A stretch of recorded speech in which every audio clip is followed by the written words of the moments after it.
Hello there, good morning to everyone. This is Shashikant Kumar from IIT Madras. So finally हम लोग अपने topic पर आते हैं. शायद लास्ट लेक्चर में हम लोगों ने बातें करी हुई थी कुलॉम्स लॉ और उससे बात करा हुआ था. उसके बाद हम लोगों ने equilibrium of concept of equilibrium, है ना? यस है नो? अच्छा, कॉन्सेप्ट ऑफ इक्विलिब्रियम के रिलेवेंट जितने भी प्रॉब्लम बनाए जा सकते थे उसको हमने क्या करा था, कवर करा हुआ था. No doubt. अच्छा, फिलहाल उससे मैंने बोला था कि अगर दो चार्जेस के बीच में थर्ड चार्ज को लाकर हम कहाँ रख दें कि वो सिस्टम क्या हो जाए, हमारा इक्विलिब्रियम में हो जाए. तो अगर एक सिस्टम मान लेते हैं सपोज वो उसका मीन पोजीशन होगा, जहाँ पर वो इक्विलिब्रियम होगा वो उसका मीन पोजीशन होगा. तो मीन पोजीशन से अगर हम डिस्प्लेसमेंट कराएं किसी दूसरे चार्ज की तरफ तो हो सकता है वो उसको toward the mean position move करना चाहेगा. तो वो अपने मीन पोजीशन की तरफ मूव करना चाहेगा, है ना, एज अ रीस्टोरिंग फोर्स, जिसकी वजह से उसमें एक एसएसएम आ जाएगा. क्या आ जाएगा? अब वो एसएसएम आएगा तो एसएसएम से बहुत सारी बातें बन सकती है. उसमें पूछेगा एंगुलर वेलोसिटी क्या हो, अब ओमेगा पूछ सकता है, नो डाउट. आपसे पूछ सकता है टाइम पीरियड क्या होगा, है ना. तो बहुत सारी उसमें क्या बात करी जा सकती है. ठीक है, तो नो डाउट इन पॉइंट को हम लोगों ने काफ़ी डिटेल में डिस्कशन करा हुआ था पिछले क्लास में. ठीक है, अब फर्दर हम बहुत सारे प्रॉब्लम को नहीं करते हैं क्योंकि हम सोच रहे हैं कि ये कुछ टॉपिक को और मैनेज कर ले साथ में, तब हम एक साथ क्या करते हैं, प्रॉब्लम करते हैं. No doubt. तो आज का जो हमारा कंटेंट है, अब हम थोड़ा सा फर्दर बढ़ते हैं अगला टॉपिक के ऊपर जो हमारा क्या है, इलेक्ट्रिक फील्ड. क्योंकि हम लोग इलेक्ट्रिक फील्ड को थोड़ा सा देख लेंगे तो थोड़ा सा और फील आ जाएगा कूलॉम्स लॉ में. इलेक्ट्रोस्टैटिक में नहीं, हमने कुछ कंटेंट को कवर किया. ठीक है, क्योंकि बहुत सारे ऐसे प्रॉब्लम आप कर रहे होंगे जेई के जो PYQ होंगे उसमें इलेक्ट्रिक फील्ड का बहुत सारा इंपॉर्टेंट रोल प्ले होगा, है ना. तो हम थोड़ा सा बात कर लेते हैं किसकी, इलेक्ट्रिक फील्ड. फर्दर जितने भी कंटेंट हमारे होने वाले हैं मोस्ट इंपॉर्टेंट द जेई. ठीक है, ऐसा नहीं कि बोर्ड वालों के लिए नहीं होगा, बोर्ड के लिए most sufficient for this all lectures मेरे. ठीक है, जो भी आएंगे वो भी इंजॉय करेंगे, प्लस जेई के लिए तो करेंगे. 13 के स्टूडेंट बिल्कुल इंजॉय करेंगे क्योंकि उनके लिए तो मोस्ट सफिशिएंट होने वाला है फर्दर जितने भी मेरे लेक्चर आने वाले. ठीक है, तो फटाफट बात करते हैं अपने टाइटल के ऊपर. तो मेरा टाइटल क्या है, इलेक्ट्रिक फील्ड. अपना टाइटल क्या है, इलेक्ट्रिक फील्ड. No doubt. अपने टाइटल के नाम की बात करूं तो क्या है, इलेक्ट्रिक फील्ड. ठीक है, अब काफ़ी स्टूडेंट के दिमाग में ये कन्फ्यूजन रहता है क्योंकि इलेक्ट्रिक फील्ड को हमने बेसिकली कहीं ना कहीं आपको चार्ज की जो प्रॉपर्टी पर आ रहा था वहीं पर हिंट कर चुका है ना. चार्ज की जब प्रॉपर्टी को मैं डील कर पा रहा था तो वहीं पर मैं कहीं ना कहीं आपको इलेक्ट्रिक फील्ड क्या कर रहे थे, आपको हिंट कर रहे थे. No doubt. अच्छा, अगर मैं इलेक्ट्रिक फील्ड के बारे में बात करूँ तो इलेक्ट्रिक फील्ड ये समझाएगा कूलॉम्स लॉ क्यों आया, है ना, बेसिकली. अच्छा, मैं अगर आपसे बात करूँ, हम लोग पढ़ रहे हैं इलेक्ट्रोस्टैटिक. इलेक्ट्रोस्टैटिक में चार्ज क्या होता है, रेस्ट में होता है. अब चार्ज रेस्ट में है तो मतलब सिंपल इसका मीनिंग लिखता है वेलोसिटी क्या है, वेलोसिटी विल बी जीरो. अच्छा, वेलोसिटी का जीरो होना मतलब ये क्या कर सकता है, तो मैंने बोला था कि only for a electric field generate कर सकता है. क्या करता है, तो चार्ज अगर रेस्ट में है तो ओनली फॉर क्या करेगा, इलेक्ट्रिक फील्ड क्या करेगा, प्रोड्यूस करेगा. No doubt. अरे हाँ या ना, कोई दिक्कत. तो अब थोड़े से इसी सिनेरियो को हमें क्या करना है, बात करना है कि सर अगर इलेक्ट्रिक फील्ड जनरेट करेगा तो इलेक्ट्रिक फील्ड जब कोई जनरेट करेगा तो उससे क्या क्या सिचुएशन क्रिएट हो सकता है और क्या क्या घटनाएं हो सकती हैं. No doubt. तो बात करते हैं फटाफट उस कंटेंट के ऊपर. ठीक है, तो अगर मैं आपसे बात करूं, हमारा कंटेंट टाइटल का नाम है इलेक्ट्रिक फील्ड. तो इलेक्ट्रिक फील्ड को थोड़ा सा एक डिफिनीशन वाइज समझ लेते हैं कि इलेक्ट्रिक फील्ड है क्या, है ना. नो डाउट आप तो जान चुके हो कि इलेक्ट्रिक फील्ड होता क्या है, वो चार्ज के अबाउट क्या करता है, क्रिएट होता है ना. बस में अब थोड़ी सी बात है इलेक्ट्रिक फील्ड के बारे में बात करते हैं. तो इलेक्ट्रिक फील्ड क्या है, ठीक है. तो इलेक्ट्रिक फील्ड की बात करें तो अब आपको मैंने बताया कि जो चार्ज है वो चार्ज अपने अराउंडिंग क्या करता है, एक इलेक्ट्रिक फील्ड क्या करता है, क्रिएट करता है. बात को समझा. तो जैसे हमारे पास क्या है, एक टेस्ट चार्ज, चार्ज है, कोई सोर्स ऑफ चार्ज है Q. No doubt. अभी क्या है, सोर्स ऑफ चार्ज Q है. अब ये अपने सराउंडिंग क्या कर रहा होगा, इलेक्ट्रिक फील्ड ऐसे निकल रहा होगा. अगर मैं इसको पॉजिटिव मानूँ तो पॉजिटिव जो Q चार्ज होता है वो अपने से आउटसाइड क्या करता है, चार्ज को निकालता है ऐसे. ठीक है, दिस इज इलेक्ट्रिक फील्ड. आप कहोगे सर इसे दिखाओ, तो देखो मैं यहाँ पर तो दिखा दिया स्क्रीन पर ये हाइपोथेटिकल कॉन्सेप्ट होता है. क्या होता है, ये इमेजिनेशन करने की चीज़ है. नो डाउट ये हम ऐसा नहीं कि ये विजुअल है हम इसे सीन कर पाएंगे. ठीक है, तो ये हाइपोथेटिकल कॉन्सेप्ट होता है जहाँ पर इसे सीन कर पाना दैट्स मुश्किल है. ठीक है, तो कहने का मतलब मेरा है कि इलेक्ट्रिक फील्ड एक क्या है, हाइपोथेटिकल कॉन्सेप्ट है. क्या है, एक हाइपोथेटिकल कॉन्सेप्ट है जो हर एक चार्ज के अराउंडिंग क्या करता है, वो क्रिएट होता है. तो हम इस बात को बस बेसिकली ऑब्जर्व कर लेते हैं कि ये जो चार्ज हमारा है इस चार्ज के अराउंडिंग क्या कर रहे हैं, टुवर्ड द आउटसाइड क्या कर रहे हैं, ये इलेक्ट्रिक फील्ड क्रिएट कर रहा है. ठीक है, नो डाउट. अच्छा, इसमें जो बातें कर रही है वो क्या क्या बात कर रही है, ध्यान सुनेगा. तो इलेक्ट्रिक फील्ड की अगर मैं डिफिनीशन पर आऊँ तो इलेक्ट्रिक फील्ड कहता है कि this is a charge Q charge, this is source of Q charge. No doubt. क्या है, this is a source of a Q charge. अब इसके सराउंडिंग कुछ इलेक्ट्रिक फील्ड ऐसे निकल रही है, अरे हाँ या ना बोलो। अब इलेक्ट्रिक फील्ड निकल रही है तो भाई इसका कुछ अपना रेंज होगा। अब इसका रेंज मान लेते नियर अबाउट अगर मैं बोलूँ तो इसका रेंज इन्फिनिटी होता है। क्या होता है? चार्ज का जो इलेक्ट्रिक फील्ड निकल रहा है वो कहाँ तक निकलेगा तो उसका रेंज क्या होता है? इन्फिनिटी होता है। अब मैं क्या कह रहा हूँ, मैं डिफिनीशन देना चाह रहा हूँ, ठीक है। तो मैंने क्या करा कि मैं एक चार्ज था जो इन्फिनिटी पे था। कहाँ था? एक चार्ज इन्फिनिटी पे था, उसको मैं लेट्स सपोज मान लेते हैं इसका रेंज यहाँ तक है। कहाँ तक है? इसका रेंज यहाँ तक है। उस रेंज को मैंने बोल दिया पी पॉइंट, ठीक है। अपना अपना हर एक का क्षेत्र होता है। तो इस इन्फिनिटी पर जो चार्ज बैठा था इसको मैं पकड़ कर इसके रेंज में लेकर आना स्टार्ट कर दिया। तो जब ये क्यू चार्ज जब इसके रेंज में आया, जब ये क्यू चार्ज जब इसके रेंज में आया तो नो डाउट ये आपने फील कर पाया कि सर ये क्योंकि ये तो अपना कुछ इलेक्ट्रिक फील्ड क्रिएट कर रहा है, निकाल रहा है। तो इसके वजह से ये जो फील्ड निकाल रहा होगा, जो फील्ड लाइन निकल रही है, इसकी वजह से ये कुछ तो महसूस करेगा ना। अरे हमारे ऊपर कोई लगता है कोई फोर्स लगा रहा है ना, हमारे ऊपर लगता है किसी का इफेक्ट पड़ रहा है।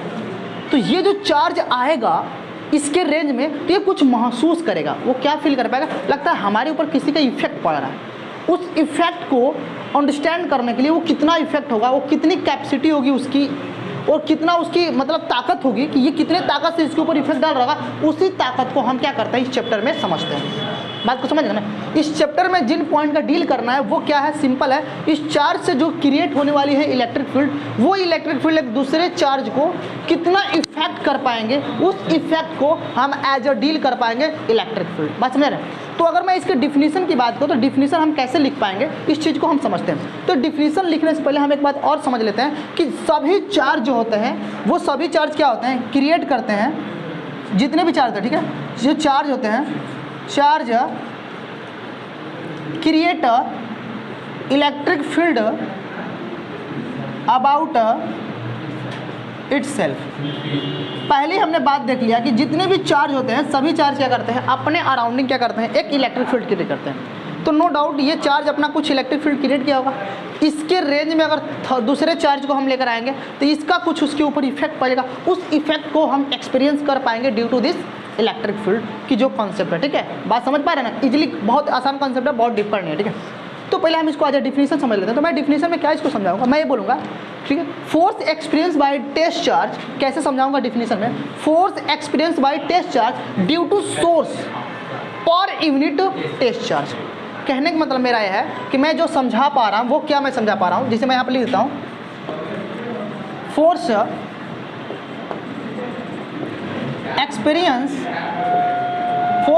Bye test charge due to source per unit test charge. क्या आपने इसको अंडरस्टैंड किया? No doubt. हम डिफिनीशन में क्या समझाना चाह रहे हैं? हम डिफिनीशन में ये समझाना चाह रहे हैं कि sir force experience by test charge, देखो इससे समझो, इस डायग्राम समझेगा। Force experience by test charge, ठीक है, जो टेस्ट चार्ज हम लेकर आ रहे हैं due to the source charge. किसके? इस सोर्स चार्ज का है, ठीक है, पर यूनिट टेस्ट चार्ज। कहने का मतलब है कि जो इलेक्ट्रिक फील्ड आपकी बनेगी पी पॉइंट पर, अगर हम इस टेस्ट चार्ज को अगर इस पी पॉइंट पर लेकर आते हैं तो इस पर जो इलेक्ट्रिक फील्ड का जो इफेक्ट आएगा वो कितना आएगा? फोर्स पर यूनिट टेस्ट चार्ज, ठीक है। अरे बात समझिएगा ना? कहने का मतलब है, देखिए वही बात कर रहे हैं, ठीक है, देखिए वही समझाने की कोशिश कर रहा है। Force experience by test charge, ये जो टेस्ट चार्ज है जो फोर्स का एक्सपीरियंस कर पा रहा है due to the source charge, इस सोर्स चार्ज की वजह से कर पा रहा है। और कितना कर पा रहा है सर? तो पर यूनिट टेस्ट चार्ज। तो जो फोर्स एक्सपीरियंस कर पाएगा उसका पर यूनिट टेस्ट चार्ज से क्या करते हैं? डिवाइड कर दीजिए, आपको मिल जाएगी इलेक्ट्रिक फील्ड कितना। क्या आपको ये डिफिनेशन अंडरस्टैंड हो पाया? पर मुझे थोड़ा सा कहीं ना कहीं ये फील नहीं हो पाता क्या ये डिफिनेशन सही है गलत है, ठीक है। ध्यान सुनिएगा, मैंने क्या बोला है? मैंने बोला कि मान लेते हैं एज अ टेक्स्ट बुक्स जो बातें समझाई जा रही है उसको मैंने फील करा दिया आपको, जो डिफिनीशन इलेक्ट्रिक फील्ड की दी जा रही है मैंने उसको अंडरस्टैंड करा दिया आपको। पर कहीं ना कहीं मेरे अंदर ये मलाल रह जाता है अभी तक से, और है भी, कि क्या ये जो बोल रहा है वो क्या वो सही बोल रहा है? तो मुझे जहाँ तक लगता है कि ऐसा कुछ नहीं है, ठीक है। ये जो बातें करी जा रही है नो डाउट ये कहीं ना कहीं इसमें कुछ डिफ़ॉल्ट है, कुछ कहीं ना कहीं एरर है। तो जो एरर है मैं उसको समझाने चाहूँगा, ठीक है, मैं उसमें बात करूँगा, ठीक है। तो इसमें क्या एरर है, क्या ऐसा डिफ़ॉल्ट है, मैं समझाता हूँ, ध्यान दीजिएगा। आप एक बार ऑब्जर्व करो, मान लेते हैं, अब ध्यान सुनेगा, ये एक क्यू चार्ज था और ये क्या था, अपना टेस्ट चार्ज था। अब हमने बोला कि जितने भी चार्जेज होंगे वो सभी चार्ज अपने अराउंडिंग एक इलेक्ट्रिक फील्ड क्या करेंगे, क्रिएट करेंगे, नो डाउट। तो ये चार्ज है, ये भी अपने सराउंडिंग कुछ इलेक्ट्रिक फील्ड क्रिएट कर रहा होगा। ये चार्ज जो हम लेकर इन्फिनिटी से आ रहे हैं तो ये भी अपने अराउंडिंग इलेक्ट्रिक फील्ड क्रिएट करेगा, हाँ या ना, करेगा ना। तो जब हम इसको इसके रेंज में लेकर आएंगे तो ये भी कुछ इलेक्ट्रिक फील्ड निकाल रहा है, ये भी कुछ इलेक्ट्रिक फील्ड निकाल रहा है, तो भाई दोनों अपना इलेक्ट्रिक फील्ड निकाल पा रहा है। और जब दोनों निकाल रहे हैं तो हो सकता है ये जो अपना ताकत दिखा रहा है तो ये भी तो कुछ अपना ताकत दिखाएगा ना। तो इसकी जो ताकत इसके तरफ बढ़ रही होगी, इसकी भी ताकत कुछ आ रही होगी, तो क्या इसके ताकत, इसके बात को समझिए, फील कर पाए ना। तो इससे जो निकलने वाली इलेक्ट्रिक फील्ड है और इससे भी जो कुछ निकलने वाली इलेक्ट्रिक फील्ड है, ये दोनों हो सकता है एक दूसरे को रिपल करे, या नो डाउट अगर चार्ज अगर डिफरेंस तो अट्रैक्ट करे। तो कहीं ना कहीं इसके नेट जो इलेक्ट्रिक फील्ड हम निकल पा रहे हैं, जो इसकी नेट इंटेंसिटी है, जो इसका नेट ताकत है इसके ऊपर, जो नेट इफेक्ट लगा रहा है, कहीं ना कहीं उसमें डिफ्लेक्शन हुआ कि नहीं हुआ, कहीं ना कहीं कमी आई कि नहीं। तो इसके अंदर कहीं ना कहीं जो हम फार्मूला लिख पा रहे हैं वो क्या है, वो तो कहीं कहीं ये तो हम लिख पा रहे हैं कि ये पूरा ताकत इसके ऊपर लगा पा रहा है। ये जो फार्मूला हम लिख पाए, ये जो हमने डिफिनीशन दे पाए, हम इस मोटिव से दे पाए कि ये पूरा अपना ताकत लगा रहा है तो इतना होगा। लेकिन हम इस बात को अभी सिखाया कि सर अगर कोई बंदा आ रहा है तो उसकी भी कुछ अपनी होगी ना, कुछ ताकत, कुछ इलेक्ट्रिक फील्ड, तो वो जब इसके रेंज में आएगा तो ये भी कुछ इसको देगा ना अपनी ताकत। तो ये तो इलेक्ट्रिक फील्ड निकाल रहा है तो ये भी कुछ निकाल रहा है, तो भाई एक दूसरे को रिपल करेंगे ना दो इलेक्ट्रिक फील्ड, तो रिपल करेंगे या अट्रैक्ट करेंगे तो भाई कहीं ना कहीं इसके नेट जो इफेक्ट डाल रहा है इसके ऊपर, उसमें तो कहीं कमी आया ना। तो कमी आया तो कहीं ना कहीं ये जो डिफिनीशन दिया जा रहा है वो कहीं ना कहीं उसमें डिफॉल्ट नहीं लग रहा है। भाई ये थोड़ा हो सकता था, अब ये नेगेटिव हो गया और ये क्या हो गया, पॉजिटिव हो गया, तो भी तो ये वाला खींचना चाहेगा ना अपनी तरफ। तो इसका नेट ताकत कहाँ लगा, हम मान लेते हैं हम व्यक्ति हैं, हमारे पास खूब एनर्जी है और आप आ रहे हैं, ठीक है, तो आप आ रहे हो, मान लेते आप लड़की हो, तो हो सकता है हम थोड़ा सा लुभा गए आपकी तरह, नो डाउट, थोड़ा सा लुभा गए तो हो सकता है आप अपनी एनर्जी कम कर दे, तो अभी तो डिफ्लेक्शन हुआ, कुछ नहीं हुआ, हमारे नेट ताकत में कमी हुई ना। अब मान लेते आप पॉजिटिव हो और हमारे नज़र में आप दुश्मन हो, लेकिन आपके नज़र में हम भी दुश्मन हैं, तो आप उधर से कट्टा भाला लेकर आ रहे हो, तो अभी तो भाई आपका भी कुछ इफेक्ट पड़ेगा ना, तो अभी तो हम थोड़ा सा डरेंगे, तो थोड़ा सा हमारा कमी आया ना, आया कि नहीं। तो हम जो डिफिनीशन दे रहे हैं वो इस तरह से दे रहे हैं कि इसका पूरा इसके ऊपर प्रभाव पड़े, लेकिन ये तो पूरा तो नेट तो आ नहीं रहा है ना, समझ रहे ना, फील कर पाए। तो कहीं ना कहीं इस बात को हम जो डिफिनीशन दे पा रहे हैं उस डिफिनीशन में कहीं ना कहीं एरर आ गया। तो उस बात को समझाने के लिए आप क्या सोचोगे, आप यही सोचोगे ना, अरे भाई इस जो टेस्ट चार्ज आप लेकर आ रहे हो इसकी वैल्यू को जीरो कर दो, क्या कर दो, टेस्ट चार्ज जो लेकर आ रहा है उसकी वैल्यू को जीरो कर दो। तो नो डाउट बहुत सारे एज ए टीचर इसको बता पाते हैं कि टेस्ट चार्ज जो लेकर आ रहे हैं उसको क्या करते हैं, हम जीरो कर दें। तो आप ही सोचो अगर हम इसको जीरो कर देते हैं, जब जो टेस्ट चार्ज लेकर आ रहे हैं जब इसकी वैल्यू को हम जीरो कर देंगे तो फिर ये तो महसूस ही नहीं कर पाएगा कि हमारे ऊपर किसका इफेक्ट पड़ पा रहा है। अब भाई मान लेते हैं अब अगला वाला व्यक्ति एकदम साफे खत्म है, तो सामने वाला व्यक्ति है कैसे वो महसूस कर पाएगा नहीं उसका कितना हमारे ऊपर इफेक्ट लग रहा है। भाई अगला वाला कुछ वैल्यू होनी चाहिए ना, तभी ना, हाँ भाई सामने वाला व्यक्ति कुछ इफेक्ट डाल रहा है, बात को समझ पा रहा है ना। तो देखिए अगर इसकी वैल्यू को अगर हम जीरो भी कर देते हैं तो इसका ये जो अपना इफेक्ट डाल रहा होगा इसके इफेक्ट को समझने के लिए कुछ ना कुछ इसकी वैल्यू चाहिए ना। तो मान लेते इससे निकलने वाले इलेक्ट्रिक फील्ड इसके ऊपर जो इफेक्ट डाल रहे हैं उस इफेक्ट को समझने के लिए इसे कुछ ना कुछ वैल्यू तो होनी चाहिए ना। नहीं तो अगर ये इसकी वैल्यू को अगर जीरो कर देंगे तो समझ ही नहीं पाएगा, तो हम तो फोर्स का एक्सपीरियंस कर ही नहीं पाएंगे ना। ये फोर्स का एक्सपीरियंस कर पाएगा जब इसे कुछ अपनी वैल्यू हो, अदरवाइज अगर इसकी वैल्यू नहीं होगी, वैल्यू जीरो होगी, तो क्या इसके फोर्स का एक्सपीरियंस कर पाएगा। जब इसके फोर्स का एक्सपीरियंस कर ही नहीं पाएगा तो फिर हम फार्मूला कहाँ दे, फिर हम डिफिनीशन कहाँ दे पाएंगे, क्योंकि डिफिनीशन में साफ साफ लिखा है कि देखिए force experience by test charge, a force experience by test charge due to the source. इस सोर्स की वजह से जो टेस्ट चार्ज फोर्स का एक्सपीरियंस कर पाएगा वहीं पर यूनिट क्या होता है, टेस्ट चार्ज होता है। बात समझ पा रहे हैं ना। हाँ हाँ ये आपने समझा भी, ठीक है। तो कहीं ना कहीं ये जो डिफिनीशन दिया जा रहा है और हम जो समझाने की कोशिश कर रहे हैं इसमें दोहरा मुसीबत आ गया। भाई डिफिनीशन तो कहीं ना कहीं इसका मतलब गलत निकल रहा है ना। तब मेरा क्या डिफिनीशन रखा, तो मैं इसका बीच वाला निकाला। क्या निकाला, मैं इसका बीच वाला निकाला। बीच वाला क्या डिफिनीशन निकाला, भाई हम ऐसा निकालें कि इसकी कुछ न कुछ वैल्यू भी रह जाए और इसकी वैल्यू इतना न रह जाए कि कहीं ना कहीं ये भी इसके ऊपर इफेक्ट डालना स्टार्ट कर दे। तो वो बीच वाला रास्ता क्या, तो मैं बीच वाला रास्ता ये लिखूंगा। मेरा बीच वाला रास्ता क्या, ध्यान सुनेगा। बीच वाला रास्ता क्या, अगर मुझे इलेक्ट्रिक फील्ड किसी पी पॉइंट पर निकालना है तो हम क्या करते हैं, इसमें लिमिट ले लेते हैं। क्या ले लेते हैं, इसमें लिमिट ले लेते हैं। Limit Q tends to 0 force of electric field अपन में टेस्ट चार्ज, ये टेस्ट चार्ज है, दिस इज अ बीच वाला रास्ता। अब ये जाकर प्योर डिफिनीशन हो गया इसके कंपेरेबल में। बात को समझ पाए आप? तो इसका डिफिनीशन मेरे पॉइंट ऑफ व्यू से, हमें नहीं कह रहे हैं कि भैया इससे आंसर नहीं आते हैं, आप क्वेश्चन लगाओगे नो डाउट टेक्स्ट बुक्स में ये मिलेगा आपको और इससे भी आंसर आएंगे। पर अगर मैं अगर डिफिनीशन की बात करूं तो सबसे सुंदर कौन है? ये है। सबसे प्यारा कौन है? ये। तो this is a pure definition electric field का, ठीक है। और आपको समझाई दिए तो आप समझ गए ना। तो आप देखिए ये Q टेंड्स टू 0 का मतलब होता है कि Q 0 नहीं है लेकिन जस्ट 0 के पास है। अब कोई किसी, अब Q का मतलब Q इतना छोटा है कि उससे निकलने वाले इलेक्ट्रिक फील्ड बहुत ज़्यादा इसके ऊपर इफेक्ट नहीं डालेंगे, लेकिन कहीं ना कहीं इसकी वैल्यू भी है, कहीं कहीं ये मौजूद है, इसकी वैल्यू 0 नहीं है, तो कहीं ना कहीं ये इसके फोर्स को एक्सपीरियंस कर पाएगा, तभी ना हम समझ पाएंगे, तब हम निकाल पाएंगे। बात को समझा कि नहीं समझा? क्या आप अंडरस्टैंड कर पाए? आई होप आपने अंडरस्टैंड किया कि नहीं किया। तो ये थी सर हमारी क्या इलेक्ट्रिक फील्ड की बेसिक डिफिनीशन। नो डाउट अगर आपको समझ में आ रहा है तो नोट कर लो, फिर मैं मिटा देता हूँ।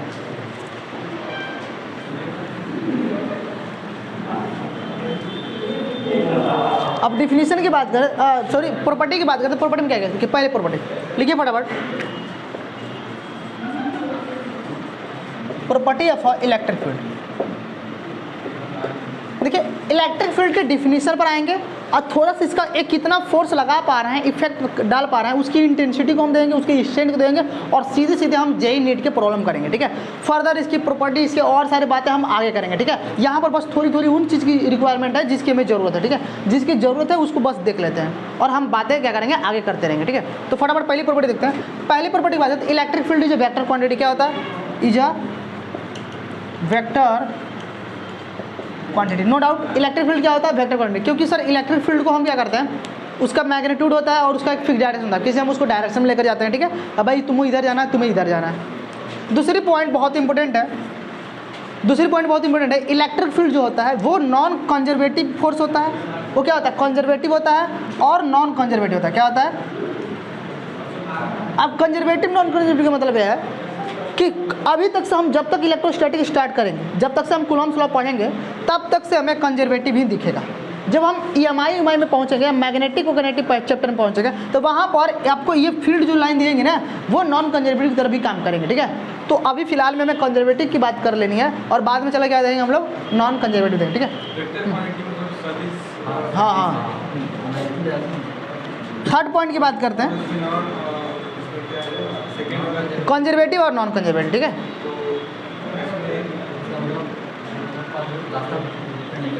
कंजर्वेटिव का मतलब ध्यान रखिएगा, कंजर्वेटिव का मतलब होता है जो पाथ पर नहीं डिपेंड करता है, ये डिपेंड करे initial position and final position.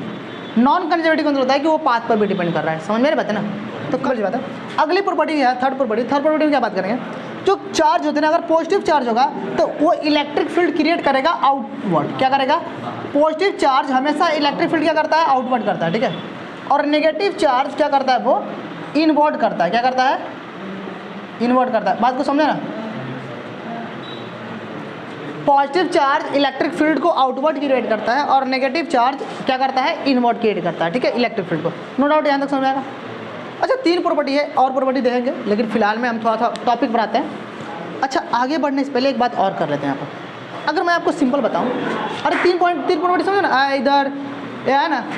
अच्छा, अगली प्रॉपर्टी बात करते हैं। एक प्रॉपर्टी नहीं है, एक नोट्स है। एक क्या है? एक नोट्स है। वैसे प्रॉपर्टी नहीं है, नोट्स है। आपसे अगर मैं पूछूं कि मान लेते हैं ये जो हमारा Q चार्ज था, ये Q जो चार्ज है, ये अपने सराउंडिंग कुछ इलेक्ट्रिक फील्ड निकाल रहा है, नो डाउट। और इसका जो रेंज है, इस रेंज में अगर किसी हम टेस्ट चार्ज को लेकर आते हैं, क्या करते हैं? टेस्ट चार्ज को लेते हैं, तो इसका इसके ऊपर इफेक्ट पाता है ना भाई। अब टेस्ट चार्ज इसकी इलेक्ट्रिक फील्ड को क्या करता है? कुछ एक्सपीरियंस कर पाता है, कुछ महसूस कर पाता है। जब ये Q इलेक्ट्रिक फील्ड निकाल पा रहा है तो उसका जो रेंज में अगर दूसरा कोई चार्ज आएगा तो उसको फील कर पाएगा नहीं भाई, हमारे ऊपर किसी का इफेक्ट पड़ रहा है। तो मेरा क्वेश्चन ये है, क्या ये खुद चार्ज ये नहीं फील कर पाएगा? जिसे कहने का मतलब है कि भैया टेस्ट चार्ज इसके फोर्स को एक्सपीरियंस कर पा रहा है। जब ये इलेक्ट्रिक फील्ड निकाल पा रहा है तो ये टेस्ट चार्ज जो इसमें इंटेंसिटी आ रही हो, जो इसकी ताकत होगी, उस ताकत को महसूस कर पा रहा है, फील कर पा रहा है ना। मतलब इसके ऊपर कुछ फोर्स लग रहा है ना। तो इसके फोर्स को एक्सपीरियंस कर पा रहा है। तो आप बताओ ये जो क्यू चार्ज है ये इलेक्ट्रिक फील्ड निकाल पा रहा है, क्या ये खुद अपना फोर्स को एक्सपीरियंस कर पाएगा कि नहीं कर पाएगा? तो आंसर क्या होगा? नो। हाँ देखिए इतनी प्रॉपर्टी हमारी ज़रूरत थी, जितना हमने बात कर लिया, ठीक है। अब फर्दर हम क्या करते हैं, सीधे सीधे कितना ये इफेक्ट डाल रहा होगा उसके ऊपर। समझ, ये क्यू चार्ज, ये जो सोर्स चार्ज है, ये सोर्स चार्ज स्टेज चार्ज के ऊपर कितना इफेक्ट डाल रहा होगा, उस इफेक्ट होते हैं, मतलब इसका कितना स्ट्रेंथ होगा, क्या इस इलेक्ट्रिक फील्ड का कितना स्ट्रेंथ होगा इसके ऊपर, उस चीज़ को थोड़ा सा हम देख लेते हैं कितना होगा, ठीक है। तो उसको अगर स्ट्रेंथ को हम देख पाते हैं, मतलब उसकी इंटेंसिटी को देख पाते हैं, नो डाउट हमें कुछ एक फार्मूला मिल जाएगा और उस फार्मूला के हेल्प से हम कुछ क्वेश्चन अच्छे कर लेते हैं, ठीक है। आप भी हैप्पी और हम भी हैप्पी। मिटा दो यहाँ तक।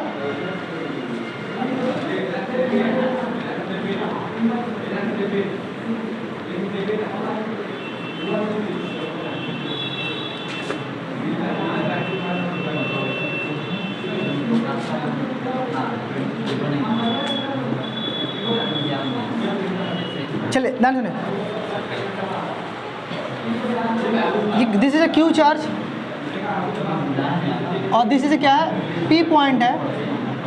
यहाँ पर क्या है, टेस्ट चार्ज है, क्या है, टेस्ट चार्ज है पी पॉइंट पर, ठीक है। इनके बीच का सेपरेशन क्या है, एक्स है।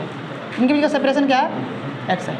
अब इनके बीच का सेपरेशन एक्स है, तो इनके बीच में क्या निकालना है हमको, फोर्स इंटेंसिटी देखना है। तो हेडिंग डालो, टाइटल क्या रहेगा, टाइटल रहेगा इलेक्ट्रिक फील्ड स्ट्रेंथ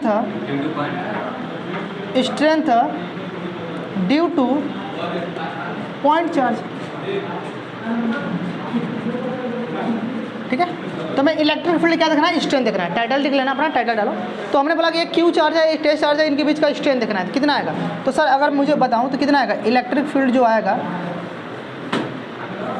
वो फार्मूला कितना है, फोर्स, इलेक्ट्रिक फोर्स अपॉन में टेस्ट चार्ज है ही ना। तो इनके बीच में इलेक्ट्रिक फोर्स कितना आएगा, k capital Q test charge upon में इनके बीच का सेपरेशन एक्स है, तो एक्स स्क्वायर होगा अकॉर्डिंग टू कूलम्स लॉ। फिर अपन में test charge q, q q मर गया, क्या रिजल्ट आया, के क्यू अपन में x square, k q upon में। अब इस बात को भी हमने अंडरस्टैंड कर लिया कि ये इसके ऊपर कितना इंटेंसिटी लगा रहा होगा, कितना ताकत लगा रहा होगा, वो ताकत कितनी है, इतनी है, ठीक है। अब यहाँ पर देखो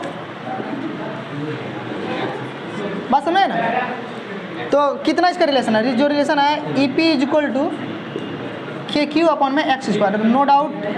अरे हाँ ना, अब देखो इलेक्ट्रिक फील्ड जो इंटेंसिटी है, जो ताकत, जो स्ट्रेंथ है इसकी, इलेक्ट्रिक फील्ड की जो स्ट्रेंथ है इस टेस्ट चार्ज पर, वो कितना है, के क्यू अपॉन में एक्स स्क्वायर। क्या इसमें टेस्ट चार्ज आया, मतलब टेस्ट चार्ज है, कोई इंपॉर्टेंट रोल प्ले नहीं, ये जितना ताकत उस पर लगाएगा वही बात करें, ठीक है। अच्छा थोड़ा सा ऑब्जर्व करो, देखो ये अपने इनके बीच का जो सेपरेशन था उसकी इन्वर्सली प्रोपोर्शनल है। इन्वर्सली प्रोपोर्शनल मतलब है कि अगर इनके बीच के सेपरेशन को मैं बढ़ा दूँ तो शायद इसका इस पर जो स्ट्रेंथ होगा वो कम होने लगेगा।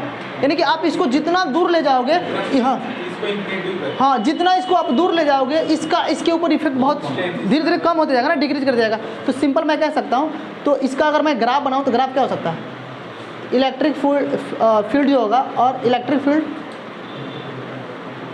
और क्या होगा अपना एक्स सेपरेशन, इनके बीच में ग्राफ क्या होगा, ग्राफ ऐसे होगा, देखिए घट रहा है धीरे धीरे, 1 अपॉन में एक्स स्क्वायर। अरे बोलो हाँ या ना, कोई दिक्कत। और इसका रेंज की बात करें तो रेंज भैया इसका इन्फिनिटी होता है। इसका जो सोर्स ऑफ चार्ज का रेंज क्या होता है, इन्फिनिटी होता है, ठीक है।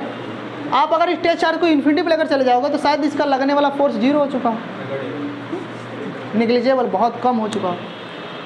क्या यहाँ तक अंडरस्टैंड कर पाए? तो बस हमें इस फार्मूले की नीड थी जिसे हम लेकर आ गए हैं, और इसके हेल्प से कुछ क्वेश्चन कर लेते हैं अथवा ठीक ठाक कर लेते हैं, ठीक है। ठीक ठाक मतलब समझते हो ना, अब थोड़ी सी आपकी 11th अच्छी होनी चाहिए, क्योंकि आप बात समझ चुके हो, क्योंकि मैं 12th एक नाम को पढ़ाता हूँ, पूरी बात 11th ही होती है। तो मैं जहाँ तक मानूँ आपका 11th ठीक ठाक है, यही है ना। चलो ठीक है, तो मिटा दो इसको, चलो ठीक है मिटा देता हूँ। चलिए बात करते हैं, क्वेश्चन क्या हमारा है। क्वेश्चन है कि हमारे पास कोई जोन है, मान लेते हैं ये जोन क्या अपना है, ये एक्स एक्सिस है, ये वाई एक्सिस है, ठीक है। अब इस एक्स एक्सिस वाई एक्सिस में यहाँ पर क्या है, एक यहाँ पर एक मास बैठा, एक क्यू चार्ज का, एम मास का एक क्यू चार्ज बैठा हुआ, ठीक है। यहाँ पर एम मास का क्या बैठा है, क्यू चार्ज बैठा है, और यहाँ पर एक बॉडी है जो क्या है, जिसकी इलेक्ट्रिक फील्ड कुछ एंगल पर है, थीटा एंगल पर, ठीक है। यहाँ पर एक चार्ज है जिसका इलेक्ट्रिक फील्ड क्या है, कुछ थीटा एंगल पर बना रहा है, ठीक है। अब मैंने ये करा कि मैंने इस क्यू चार्ज को मैंने प्रोजेक्टाइल कराया। प्रोजेक्टाइल मतलब मैंने फेंका यहाँ से यू वेलोसिटी से।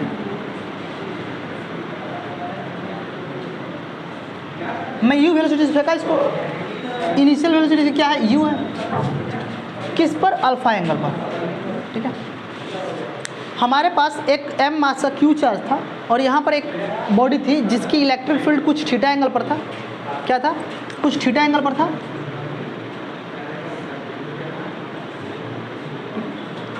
और मैंने इसको m मास का जो चार्ज था उसको अल्फा एंगल पर प्रोजेक्टाइल कराया, प्रोजेक्ट किया, ठीक है। तो आपसे क्या क्वेश्चन पूछ रहा है, क्वेश्चन पूछ रहा है कि फाइंड एट रेंज।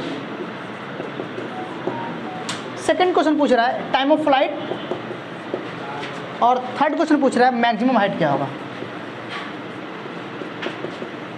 अब देखिए ये क्वेश्चन उन्हीं स्टूडेंट से बन पाएगा जो स्टूडेंट की काइनेमेटिक्स बहुत अच्छी होगी। अरे हाँ या ना बोलो, बैठ जाओ बैठ बोलो। तो बोलो ये क्वेश्चन तभी अच्छा होगा, ये क्वेश्चन तभी आप समझ पाओगे, अंडरस्टैंड कर पाओगे जब आपकी मैकेनिक्स बहुत अच्छी रही होगी 11th की। अगर 11th की मैकेनिक्स बहुत अच्छी नहीं होगी तो आपको बनाना ये क्या है, मुश्किल है। तो देखिए हम कैसे बात करेंगे, थोड़ी सी मैकेनिक्स को मैं रिकॉल कराता हूँ। जो काइनेमेटिक्स आप पढ़े हो मैं उसको थोड़ा सा रिवाइज कराता हूँ कि अगर आप वहाँ पर किसी पार्टिकल को जब प्रोजेक्टाइल कराता था तो क्या क्या सिचुएशन होते थे। पहला सिचुएशन ये होता था कि जो हम जब किसी पार्टिकल को प्रोजेक्ट कर रहे हैं, फेंक रहे हैं, तो पहला बात कि उसका वाई कंपोनेंट हमेशा घटता था और एक्स का सेम होता था। यानी कि जैसे से ऊपर जाता था तस वाई कंपोनेंट डिक्रीज करता था और एक्स में कंपोनेंट क्या करता था, घटता है। एक समय ऐसा आता था जहाँ पर वो वाई कंपोनेंट बिल्कुल खत्म हो जाता था, सिर्फ केवल एक्स का कंपोनेंट होता था, और वो पॉइंट होती थी मैक्सिमम हाइट। क्या होती थी, मैक्सिमम हाइट, नो डाउट। अच्छा, अब वहाँ पर एक बात और चलती थी कि जब किसी पार्टिकल को प्रोजेक्टाइल करा रहा है तो हमेशा जो उस पार्टिकल का ऑसिलेशन हमको मिलता था वो वाई में मिलता था, एक्स में नहीं मिलता था। पर यहाँ पर थोड़ा सा बदला हुआ है। यहाँ पर अगर इस चार्ज को अगर आप प्रोजेक्ट करा रहे हो, एम मास के चार्ज को जब फेंक रहे हो, तो इसमें क्या होगा, इसमें आपको एक्स में भी ऑसिलेशन मिलेगा और वाई में मिलेगा, ठीक है। तो वहाँ पर जो हमको वाई में ऑसिलेशन मिलता था, एक्स में नहीं मिलता था, तो वहाँ पर हम क्या करते, पहले एक्स में ऑसिलेशन निकाल देते, एक्स में फोर्स निकाल देते, और सॉरी सब निकाल देते, वाई में फोर्स, एक्स में फोर्स, वाई में ऑसिलेशन, वाई में फोर्स निकालने के बाद अब हमको ये हेल्प हो जाता था कि रेंज निकालना, टाइम ऑफ फ्लाइट निकालना और मैक्सिमम हाइट निकालने के लिए सुविधा देती है, ठीक है। तो हमें ऐसे क्वेश्चन को करने के लिए आपको वहाँ पर फोर्स निकालना पड़ता था वाई में, वहाँ पर ऑसिलेशन निकालना पड़ता था, वहाँ पर एक्स में ऑसिलेशन, वाई में ऑसिलेशन, वाई में फोर्स, वो सब जब निकाल पाते थे तो according to equation of motion उसको यूज कर उसमें पुट करते थे टाइम ऑफ फ्लाइट और मैक्सिमम हाइट और रेंज हमको इजीली फाइंड आउट हो जाते थे। वहाँ पर हमने किसी को फार्मूला नहीं पढ़ाया था। क्या पढ़ाया था फार्मूला किसी को ना? फार्मूला हम लोग नहीं पढ़े थे ना। हम लोगों ने जब फार्मूला वहाँ पर पढ़े नहीं थे तो हम फार्मूला लेकर आए भी नहीं थे कभी, क्योंकि sir concept is a power. वहाँ पर हमने विदाउट फार्मूले के काइनेमेटिक्स को पूरा क्लियर करा हुआ था प्रोजेक्टाइल मोशन को। तो यहाँ पर भी वैसे बात करेंगे, ठीक है। तो सिंपल बात है, तो पहले क्या करो, आप एक्स में फोर्स निकाल लो और यहाँ पर एक्स में ऑसिलेशन होगा उसको भी निकालो, यहाँ पर वाई में फोर्स होगा उसको भी निकालो, यहाँ पर वाई में ऑसिलेशन होगा उसको भी निकालो। उसके बाद according to equation of motion लगाओ और then you will be get answer. तो पहली बात करते हैं, पहले आपको पता है कि सर किसी पर लगने वाला फोर्स कितना होगा।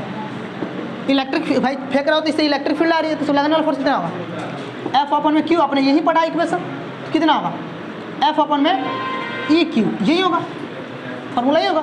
चलिए, तो सर इस इलेक्ट्रिक फील्ड का पहले कंपोनेंट बना लेते हैं। इधर सर इसका होगा ई साइन थीटा और इधर होगा E cos theta, no doubt. इधर होगा ई साइन थीटा कंपोनेंट, इधर क्या होगा ई कॉस थीटा कंपोनेंट, ठीक है। अब अगर मैं फोर्स एक्स में फाइंड करूँ कितना आएगा, तो एक्स में फोर्स कौन होगा, एक्स में फोर्स ई साइन थीटा होगा और इंटू क्यू इंटू ई साइन थीटा। एक्स में होता है, वाई में ये चल रहा है, ठीक है। अच्छा, हाँ समझ गए ना। दूसरा एक्स में फोर्स आपको मिल गया, तो फोर्स मिल गया तो ऑसिलेशन निकल जाए, क्योंकि आपको सर पता है ऑसिलेशन इक्वल होता है फोर्स अपन में मेस, है ना। क्या इस चार्ज का मेस नहीं है, तो मेस का डिवाइड कर देता हूँ, तो मेस का डिवाइड करिए तो ऑसिलेशन एक्स में कितना आ जाएगा, Q E sine theta upon में मेस, आपको ऑसिलेशन मिल गया। अब सिर्फ वाई में फोर्स निकाल लीजिए। अब यहाँ पर वाई में फोर्स क्या होगा, अरे फोर्स आया एक्स में, ऑसिलेशन भी आ गया। अब आपको एक चीज़ और निकाल देते हैं, वहाँ पर वाई में फोर्स, वाई में ऑसिलेशन। तब हम क्या करते हैं, इक्वेशन ऑफ मोशन यूज करते हैं। तो वाई में फोर्स क्या होगा, तो वाई में फोर्स यहाँ पर देखो दो तरह से आएगा, एक एम जी की वजह से आएगा और एक इसके वजह से आएगा। तो दो तरह से आएगा ना। चलिए बात कर रहे थे, तो वाई में जो फोर्स आएगा वो mg प्लस में, अब इसके वजह से भी आएगा ना, जो ये कंपोनेंट नीचे आ रहा है, तो ये फोर्स कितना है ई क्यू, वहाँ पर रख दो क्यू की वैल्यू, इसको उठाकर वहाँ रख दो, तो E Q E cos theta, क्या आ जाएगा क्यू ई कॉस थीटा। क्या आपका फोर्स मिल गया? अब फोर्स मिल गया वाई में, तो ऑसिलेशन भी निकाल लो, में से डिवाइड कर दो, तो में से डिवाइड करो तो कितना आएगा, इसमें में का डिवाइड करोगे तो जी बचेगा सिर्फ केवल, इसमें क्या है क्यू ई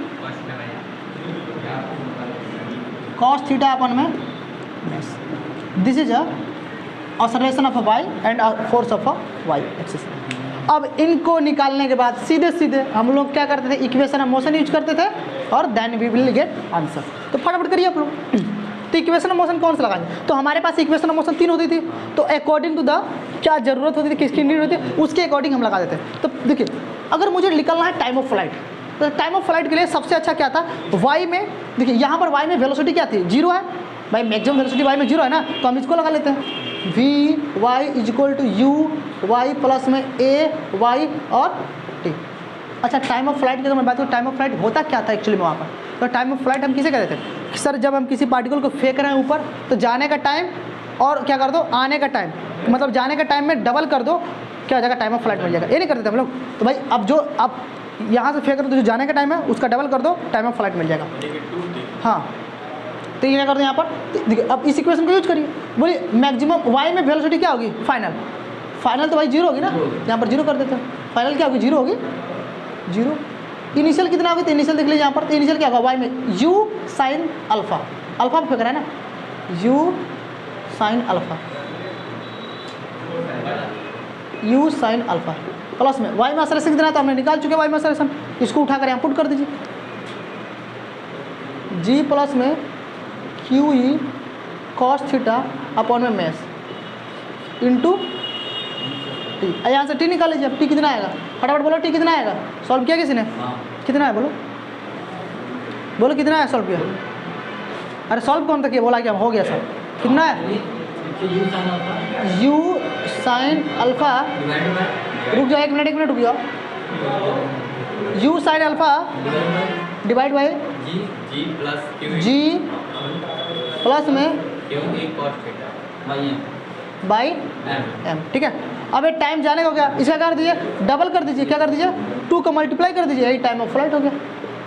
क्या आसान से आ गया, क्या बहुत ज़्यादा मैकेनिज्म में गंदा लगा हुआ है, सिंपल है, बस आप एक कॉन्सेप्ट क्लियर होना चाहिए। तो देखिए हम इलेक्ट्रोस्टैटिक पढ़ रहे हैं, तो इसका मतलब ये नहीं है कि सिर्फ हम उसके क्वेश्चन उसी के तरह से कर सकते हैं। इलेक्ट्रोस्टैटिक को लेकर अगर इलेक्ट्रिक फील्ड पढ़ा रहा हूँ, तो इसको लेकर मैं कहाँ जाऊँगा, अभी स्पेस में जाऊँगा, अभी किसी मीडियम में जाऊँगा, अभी मैंने प्रोजेक्टाइल कराया, अभी मैं रोटेशनल पार्ट बनाऊँगा, ठीक है। मैं एक स्फीयर पर डाल दूँगा चार्ज और बाहर इलेक्ट्रिक फील्ड का रेंज दे दूँगा और कहूँगा ये रोटेट कर रहा है, तो बताओ फ्रिक्शन कितना आएगा, प्योर रोलिंग कर रहा है, तो सब कुछ इसमें पॉसिबल है, ठीक है।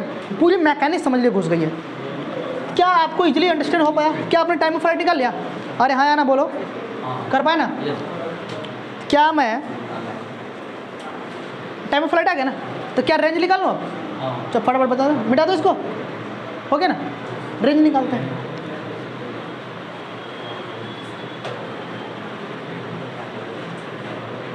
चलिए रेंज कितना आएगा, रेंज देखिए आप लोग, रेंज के लिए क्या निकालेंगे हम लोग, अरे रेंज भाई एक्स में होता है ना, रेंज हमेशा हम लोग बोलते थे एक्स में, तो एक्स में किसको यूज करेंगे भाई, यही ना रेंज देगा, x is equal to u x t plus में half of a x plus में टी स्क्वायर, कोई दिक्कत, प्लस ये एक्स है कदा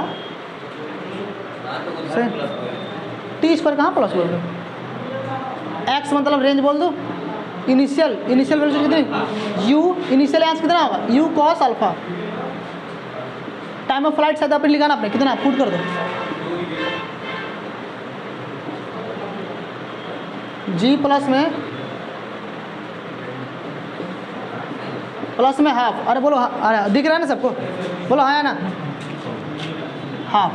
आपने एक्सेलरेशन एक्स में निकाला था, अरे एक्स में एक्सेलरेशन आया था ना, तो एक्स में एक्सेलरेशन यहाँ पुट कर देना, फिर टाइम ऑफ फ्लाइट यहाँ पर पुट कर देना, आपका पूरा रेंज मिल जाएगा, ठीक है। बहुत बड़ा इक्वेशन आएगा पर कर लेना, ठीक है, मेरे पास स्पेस कम है, कर लोगे ना, आसान है, बोलो हाइट निकाल लोगे, आसान है, चलो ठीक है। अरे बोलो समझ में है ना, अब थोड़ा सा ढंग का क्वेश्चन करते हैं और बैठा दो इसको, अरे अंडरस्टैंड कर पाए ना आप लोग पीछे। तो अगले क्वेश्चन की तरफ बढ़े, हाइट निकालोगे ना, निकाल लिया ना, चलो ठीक है। तो अगले क्वेश्चन बढ़ते हैं हम लोग, मिटाने वाला कहाँ गया, मिटा दो इसको। चलिए अगला क्वेश्चन बात करते हैं।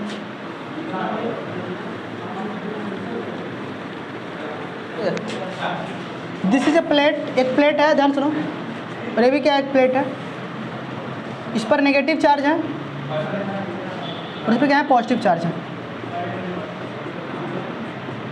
ठीक है।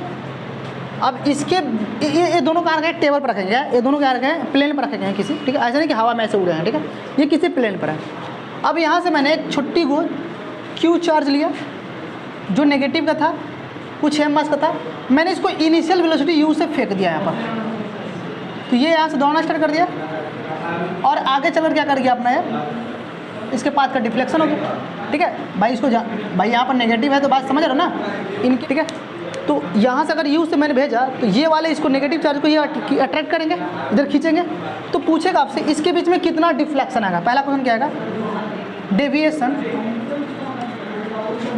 कितना डेविएशन किया होगा, और दूसरा पूछा ट्राजेक्टरी, क्या ट्राजेक्टरी पूछेगा, इसका ट्राजेक्टरी बताओ, ठीक है। तो जिसमें डिफ्लेक्शन हुआ होगा वो क्या होगा, इधर होगा वी वाई वेलोसिटी से, इधर होगा वी एक्स से, और यहाँ कुछ थीटा रहा होगा, ठीक है।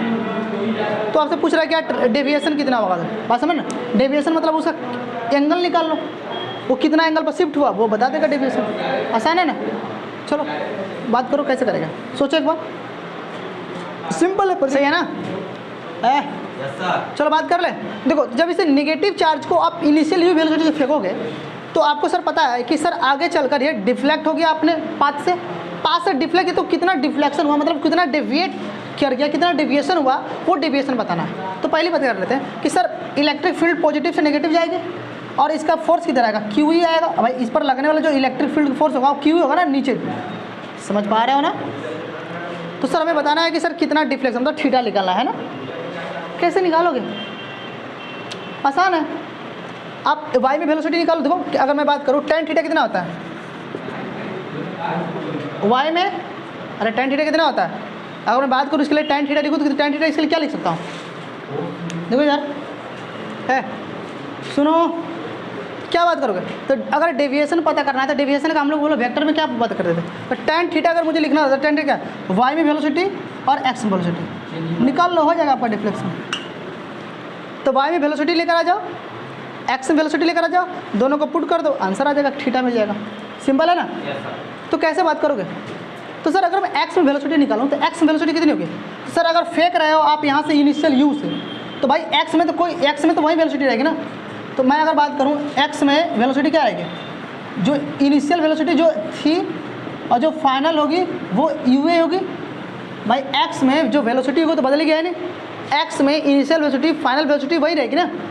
दूसरा एक्स में ऑसिलेशन क्या होगा, एक्स में तो ऑसिलेशन है ही नहीं, भाई एक्स में तो ऑसिलेशन नहीं है ना, क्योंकि एक्स में इनिशियल वेलोसिटी जितनी है फाइनल भी वही है ना। एक्स में इनिशियल वेलोसिटी जितनी से हमने फेंका फाइनल में वही है। जब फाइनल में वेलोसिटी वही है और इनिशियल वेलोसिटी वही है तो उसमें वेलोसिटी में चेंज आया तो बोलो एक्स में ऑसिलेशन मिलेगा, एक्स में acceleration will be zero. Y में वेलोसिटी है तो वाई में ऑसिलेशन नहीं मिलेगा, तो वाई में ऑसिलेशन कितना मिलेगा, कितना मिलेगा सोच के देखो। तो वाई में फोर्स कितना मिला, तो वाई में जो फोर्स है वो क्यू ई है ना, क्यू ई से खींच रहे हैं हम लोग। तो वाई में जो फोर्स आया वो कितना है, क्यू ई है, तो वाई में ऑसिलेशन कितना होगा, तो ऑसिलेशन जो वाई होगा क्यू ई अपन में एम, यही ना आएगा। अच्छा ये इस एक्सिस में है जे, तो जे कैप लगा तो जे कैप, कोई दिक्कत, सही है, पुट कर दो। तो मुझे क्या मिला, क्या मैं वाई में वेलोसिटी लिख सकता हूँ, तो वाई में वेलोसिटी कितना आता है, y is equal to initial y plus में ए वाई टी, ये नहीं लिख सकते हैं, सोचो एक बार, सही है ना। वाई में वेलोसिटी निकालना है आपको, तो बोलो वाई में इनिशियल वेलोसिटी क्या है, वाई में इनिशियल वेलोसिटी जीरो है, क्योंकि भाई ये तो चल रहा है एक्स से ना, ऐसे फेंक रहा हूँ सीधा ना, तो वाई में है ही नहीं ना, तो वाई में इनिशियल वेलोसिटी जीरो प्लस में वाई में ऑसिलेशन कितना आ गया, क्यू ई, सॉरी यहाँ पर नेगेटिव होगा ना, सही है ना, नेगेटिव लगाएंगे ना वाई में यार, क्या होगा यहाँ पर एम होगा। अब टाइम चाहिए तो टाइम नहीं निकाल सकते हो, for the x axis time निकाल लो, for the x axis time निकाल लो, कितना होगा, d is equal to u t plus में ए टी होता है तो असर बोलो 80 होता है ना भाई, 80 होता है कि नहीं होता है? अब भाई यू प्लस, देखो क्या होता है, distance is equal to u t plus में हाफ 80 होगा कि नहीं होगा? तो असरलेशन भाई एक्स में लिख रहा हूँ 4x में, तो एक्स में असरलेशन 0 है, तो इधर का पार्ट 0 हो जाएगा ना। बोलो टी कितना मिल गया, डी अपॉन में यू, यही नहीं मिलेगा? बोलो टी में असरलेशन सॉरी टाइम मिल गया आपको, तो टाइम पुट कर दें यहाँ पर डी अपॉन में यू। तो बोलो क्या वाई में वेलोसिटी आपको मिल गई? उस तरह से एक्स में निकाल लो, एक्स में वेलोसिटी तो वही रहेगी ना, कहता हूँ यू भी रहेगी ना। अरे वो तो निकाल ही चुके हो, एक्स में वेलोसिटी सेम रहेगी ना, यहाँ से जो चलोगे फाइनल में वही मिलेगी ना। देखो एक्स में कितना लिखोगे, एक्स में क्या निकाल चुके हैं एक्स में, है ना? तो मैं पुट कर दूँ यहाँ पर tan थीटा, वाई में कितना है बोलो, क्यू ई अपन में एम, डी अपन में यू अपन में यू। यहाँ से tan इनवर्स tan को भगा दो, थीटा मिल गया, आंसर। बोलो आसान है।